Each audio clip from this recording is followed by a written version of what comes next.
Hey, what's up guys, OwenDaSavageGamer here, getting savage with another OwenDaSavageGamer randoms, where we do randoms, so let's get right into it.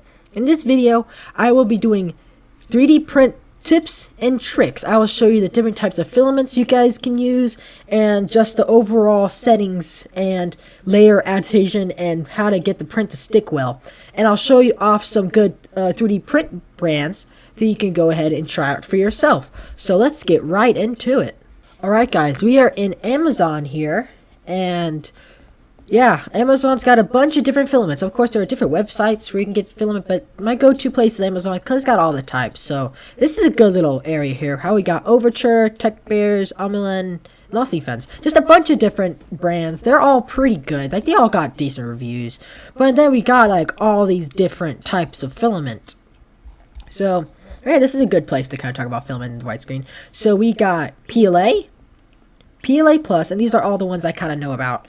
Then we got ABS, and then PETG. Of course, there's probably a few other ones that I don't know about, but these are like the basic ones that I know about. And then over here we got flexible filament, wood filament, stone filament, marble filament, and then flexible filament. Like, there are tons of filament that you need to get into, but we got like the standard one, which is one I recommend to everyone, and that would be PLA. PLA is really decent.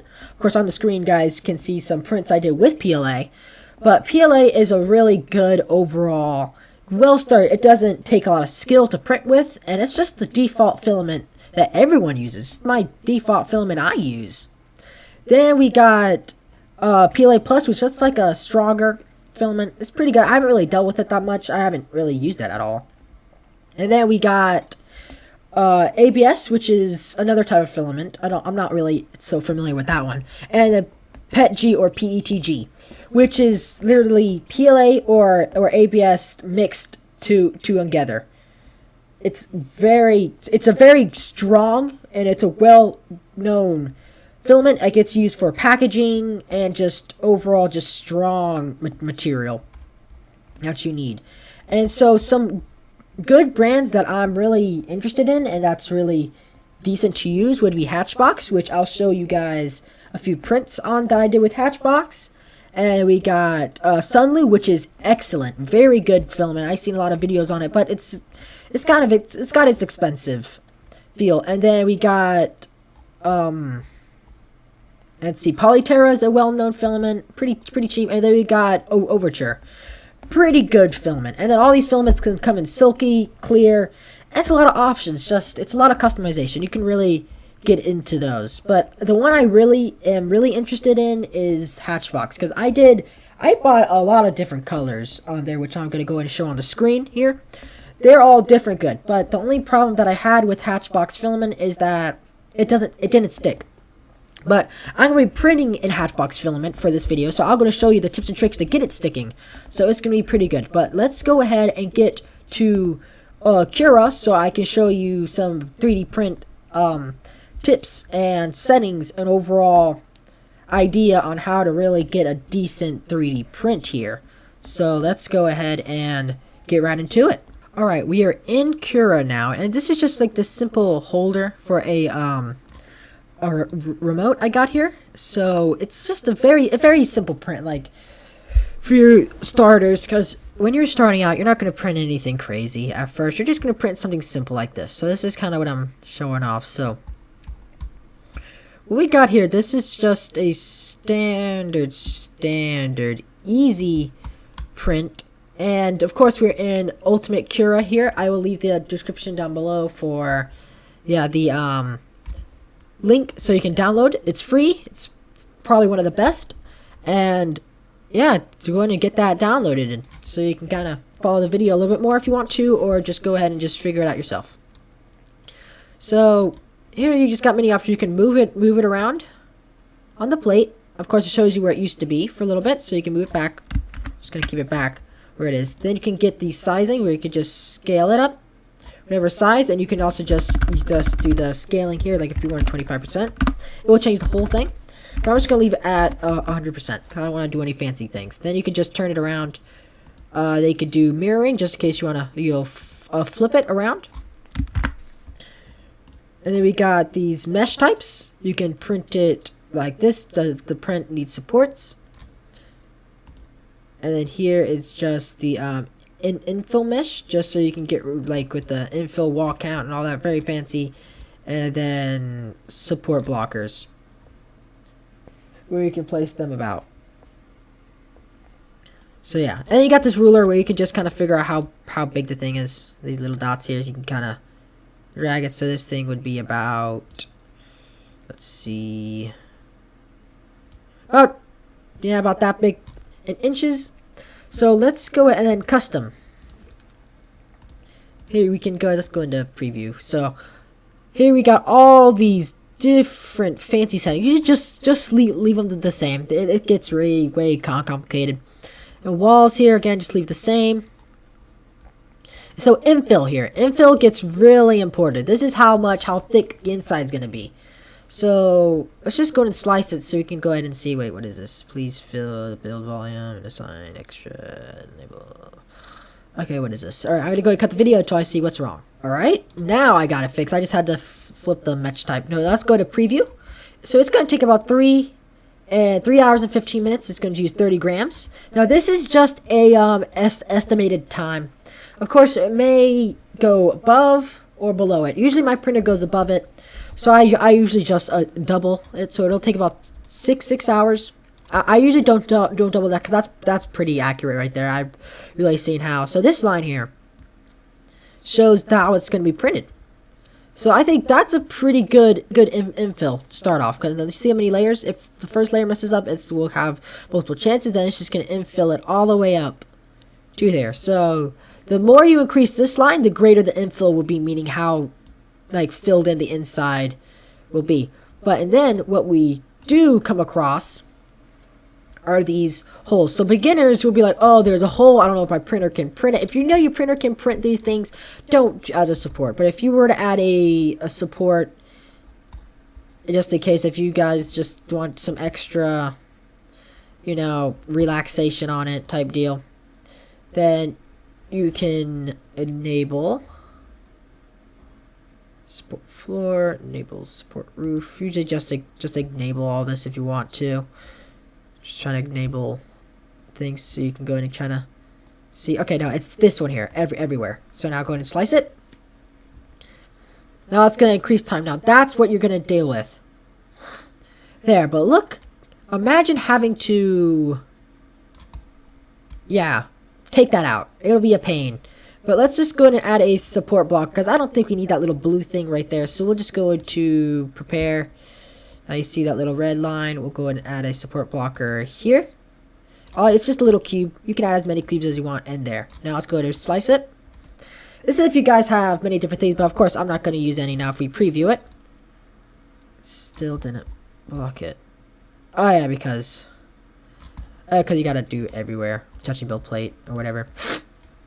I'm still kind of getting used to Cura settings, but we're just not gonna do that. But if you were wanting to block sports, that's what you would do. But my printer should be able to handle this, because look, if you were to watch it, see how it builds it with itself. There's no overhanging pieces or anything, so that should really print very easily. That's where it's probably gonna mess up a little bit, but it's fine, because the screws will go in there just fine. It shouldn't really do anything, and then it should just finish up perfectly. Now, understanding the different colors in the print here. So, oh, that's fancy. Oh, yeah, that's a little thing right there.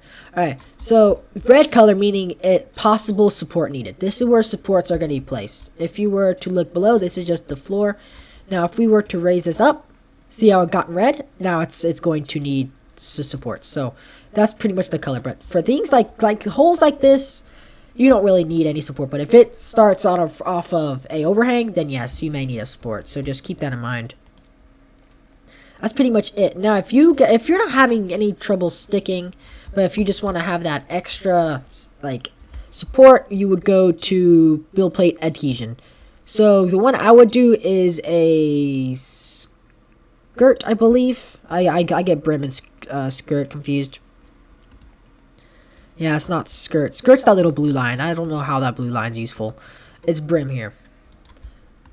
Brims are really helpful if you want, because usually bigger items that are usually on the plate, for some reason, stick better, because it's more area touching the build plate for it to stick. Now look, you see how this is this hole here? Sometimes this hole would get a little bit of issues, just because there's not a lot of touching the build plate. So we could have some issues printing that hole, just because of it's not sticking. But I will show you my idea so you don't have to use the brim, because that's just extra filament lost, so not really needed. So that's pretty much all the settings now. Of course, all these settings you guys can mess around, but this is like the standard settings that all you would need in the future. If you really want to get into it, yeah, just do that. But to get these set, of course, when you're going to view, you're not going to get those settings on the on the printer. When you first load up, you're not going to. You just got to go to config and settings, and you just got to enable all these, and then those are all the settings you can mess with. That's how you get there. So let's go ahead and save this thing to removable device is the device I got it on, and we'll go ahead and get to the printer. See you guys then. Alright guys, it have started printing. I just got any hairspray works. Just go ahead and do a little bit of a spray on. A little bit of a number would do. Now watch what it's going to do. It's at 10%, and right now I'm just waiting because it may go back to its normal. So my doctor is just catching up on temperature. Now it's going. It's at same speeds. Now of course it is going to be very slow, but just watch.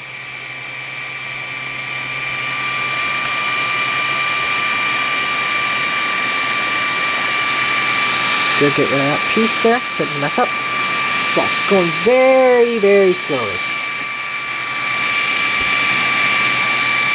Now I could probably increase it just a little bit.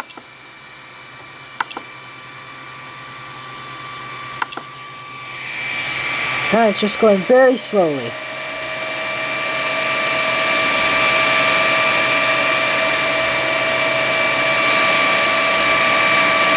You know, usually sometimes if it just looks like this, just don't really mind. It won't really mess up that much. Usually sometimes if it does that, if a piece gets caught, but don't worry. Usually just do that, just don't worry about starting it over. So, yeah. Now, as soon as the first layer goes down, turn the temperature down to 60. Just turn it down 5% of whatever you're doing, just so it can stick on pretty well. So yeah, as soon as this thing gets printed, I'm going to show you the final product. Now, I am using the gray filament, and this is the hatch box. So you guys can go in and see what this thing kind of looks like near the end. Now, I did print this cube with it. If you guys seen in my last video, please check out my 2 last videos about this printer and about the kind of like the how to get decent print. It's kind of like the review I did. Pretty good filament. That's with the white hatch box. So yeah, just a little overview. This is all the PETG filament I got. All the Overture is my go-to brand. And yeah, so I'll go ahead and wait. And so this thing is going to go in and print, and we'll go and get the final product. See you guys then.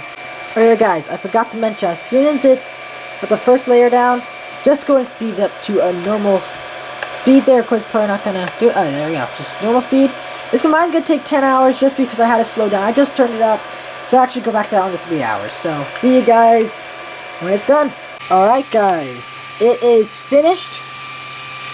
Let's just go and leave it out. So this is, guys, look at that print quality. That is beautiful. Now this is in PLA, because this is all I need to do. Just PLA for these type of things. So we're just going to go ahead and get that off. There we go. Easy. Look at that. Look at that first layer. Man. Look at that. Isn't that beautiful? First layer is as smooth as butter for some reason. That's very smooth. Whole first layer. It didn't stick once. Well, it did stick, but it just didn't really mess up at all. This is my first time printing it, and it looks pretty nice. It took the estimated time, surprisingly. So yeah, now you guys know how to get a pretty good basic print. Now this is with the hatch box, like I said, and it's stuck perfectly. Every single time I do this strategy where I slow it down and speed it up as soon as the first layer is done, I've been having successful prints. So yeah, this is pretty good.